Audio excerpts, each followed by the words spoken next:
తెలంగాణ రాష్ట్ర ప్రభుత్వం గద్దర్ ఫిల్మ్ అవార్డులను ప్రకటించింది. 2014 నుంచి 2023 వరకు ఏడాదికి ఒక ఉత్తమ పురస్కారాన్ని ప్రభుత్వం ప్రకటించింది. ప్రజాకవి కాళోజీకి స్పెషల్ జ్యూరీ అవార్డు, బాలకృష్ణకు NTR national film award, Vijay దేవరకొండకు కాంతారావు అవార్డు, మణిరత్నంకు పైడి జయరాజ్ ఫిల్మ్ అవార్డు, అట్లూరి పూర్ణచంద్రరావుకు Nagireddy and Chakrapani film award, సుకుమార్కు బిఎన్ రెడ్డి ఫిల్మ్ అవార్డులను తెలంగాణ రాష్ట్ర ప్రభుత్వం ప్రకటించింది.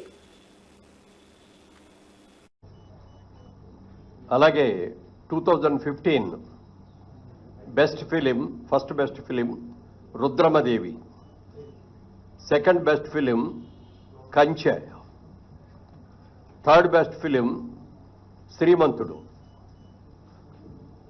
2016లో first best film Shatamanam Bhavati, second best film Pelli Choopulu, third best film Janata garage.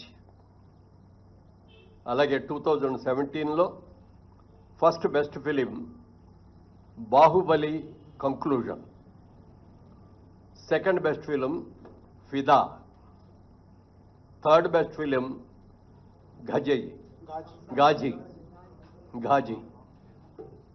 అలాగే 2018లో first best film Mahanati, second best film Rangasthalam, third best film care of Kancharapalem. 2019లో first best film Maharshi, second best film Jersey, third best film Mallesham.